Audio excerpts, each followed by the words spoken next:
can make it there, I'll make it anywhere. It's up to you, New York, New York.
Hey, what's up, everybody? Welcome back to another episode of the Richie Hicks Jr. Sports Podcast. I am your host today, Idris Islam, aka Bosco from the Bronx. We're talking college football.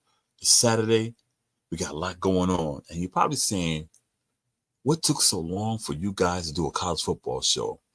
Well, we didn't see any point in doing one early because we knew the playoff rankings were coming. And hey, why not just wait till those come out? And let's talk about it from there. And like I said, the top 25 has come out. You know, a lot of shifts here, little shifts there. The playoffs ranking came out also. So we're trying to find out, you know, who's mad and who's glad, who's mad, who's in, who's out, who's going where, who's predicted to do what. And as you see, Jackson Darter's here. I am a New York Giants fan. Jackson Darter's there. He's my representative. I'm not looking too good right now. I'm not feeling too well. But you know what? I feel strong enough, good enough to do this show. And that's how we're going to do it. We got a little humor here because I am Bosco from the Bronx. And if you know me, I like to laugh. I like to joke. I have the fun. All that stuff. So look, let's keep it moving. Who's number 1? Who's number 5? Who's number 10? Who's 15, 20, 25? Who the hell is in? We're about to find out right now. Here's the top 10. We got, of course, Ohio State Buckeyes, 8-0, the Indiana Hoosiers, TAMU, which is the Texas A&M Aggies, Alabama, the Georgia Bulldogs, Ole Miss, that's Jackson Dart, BYU, Oregon, and rounding out the top 10 is Notre Dame.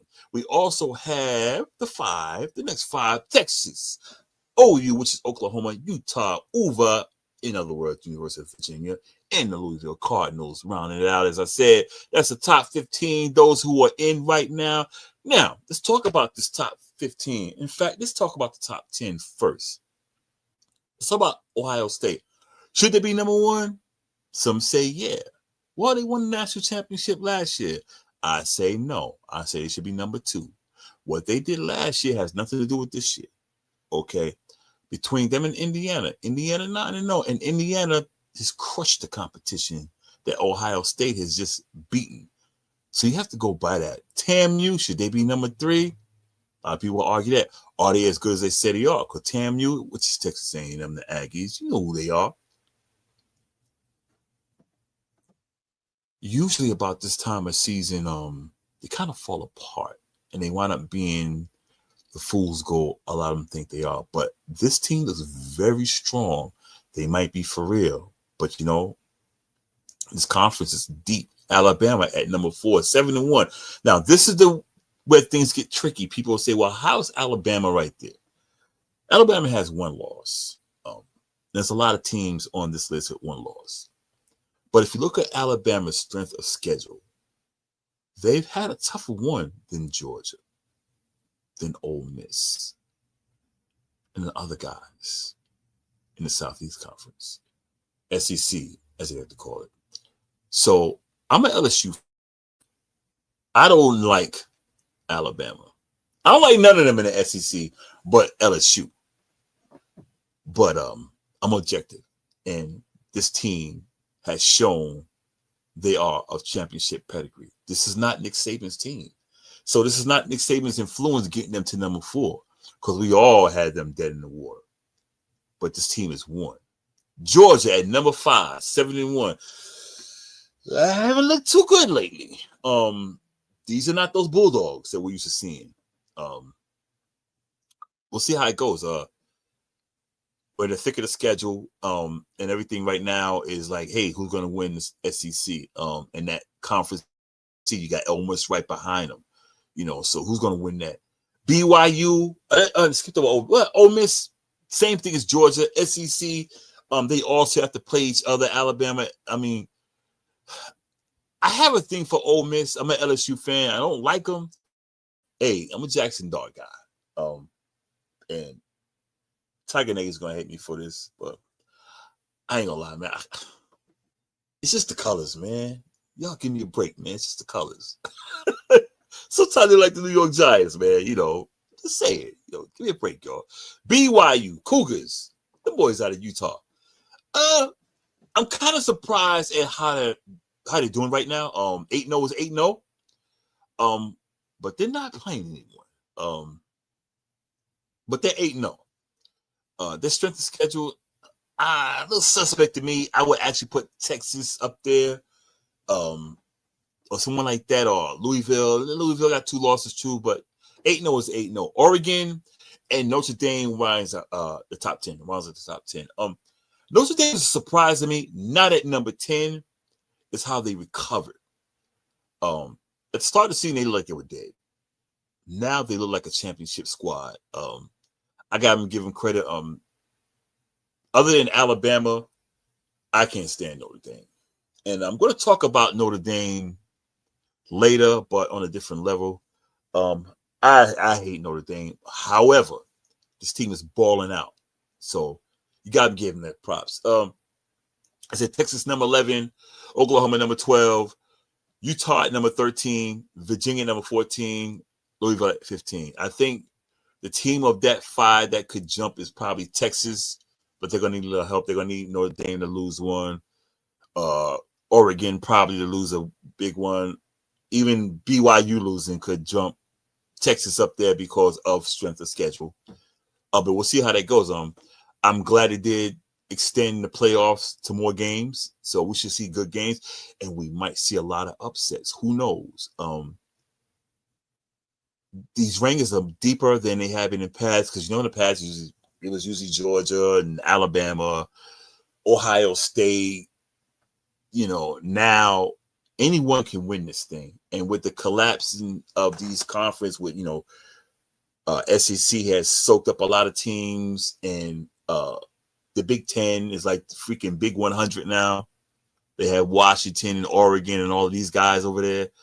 So right now, I think right now is a good time for college football, actually. Because with all the conferences they had, you had to figure who's getting in the top 10. Now, when you collapse in these conferences, you got a huge Big Ten and a huge SEC. You can say, okay, who's the best of the best? You just have to deal with whatever's left of the Big 12 or the Pac-12, and I don't know. I think it's great. I'm just waiting for the playoffs to start. That's when it all goes down. This is the connection I was talking about. Notre Dame. Brian Kelly fired a couple of weeks ago, which I think he should have been fired. I had a war with Tiger Nation, as I'm an LSU fan. Before they hired him, I said, look, we do not need this guy. He will not win us a championship. He will not win us an SEC title. I got help because I'm the Northerner. I'm from New York. And how did I become an LSU fan?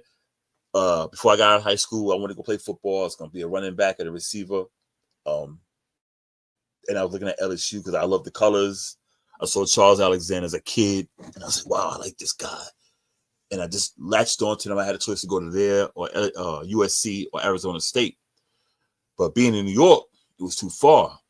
But when I was getting ready to make my decision, I met an Army recruiter, Sergeant Berger, rest in peace. Great guy. I wanted to knock his head when I got in because, a lot of stuff they tell you they're going to give you didn't get. But anyway, I chose the military. I don't have any regrets. I wish I would have played for LSU because I wanted to play football. I did play in the military. But that's how I became a fan. So I've always stayed connected with the team. Brian Kelly, when he was at Cincinnati, he left that team high and dry. They were undefeated, going to a bowl game. Now, can't remember who they beat. They might have played Notre Dame. I don't remember. It's been so long ago. But he left them high and dry to go take the job at Notre Dame. And Cincinnati got their ass throttled. And even the players was like, F that guy. You know, because it was cold blooded. He left them high and dry. I mean, his team, that Cincinnati team was good. They were exciting. They were fast. They were entertaining. He just left them high and dry. Then he went to Notre Dame, which I did not like Notre Dame anyway. So that made my hate towards him grow even more. And he didn't win anything in Notre Dame. Get to a bowl game, you get throttled each time. He didn't do anything. He did the same thing. Anyway, LSU brought him in to coach. And I said, look here, Tiger Nation, don't get your hopes up too high. We will not win the SEC title. We will not win the national championship with this guy. I said, he will be gone within 3 years. He don't know what you're talking about. Brian Kelly he's gone within 3 years. Okay, he's gone. I told you guys. I would like to have Coach O back. I think he was a good coach. He had one bad season, and they got it with him. You know, he won us a national championship. I say maybe try to lure Nick Saban back. You know, hard-nosed guy. He's going to make those guys play. But Tiger Nation, we need someone, but we don't need any more Brian Kellys. Closing the show and talk about Coach Prime. Whoever's, I'm gonna take the camera. I'm gonna put the camera on me right now. I think I need to say this so you guys. Coach Prime is a unique guy. He can be brash and everything, but he has a heart of gold. I've been a critic of him because I'm not the flashy type of guy. However, that's Coach Prime. That's what made him. The diamonds. That's Coach Prime. That's what made him who he is. And I'm not mad at him. Good father. We don't even have to talk about what type of player he was. The dude was freaking. You're not throwing to his side of the field, and you better not kick to him. So basically, he owned a good portion of the football field. He had real estate, so can't take that away. I think he's a good coach. Bill Parcells said, "You are what your record says you are," and he has a losing record. But I'm not going to call him a losing coach. I think Coach Prime should step away from the game for a little bit. And I'm saying this because I think part of the things happening with him as a coach is his health.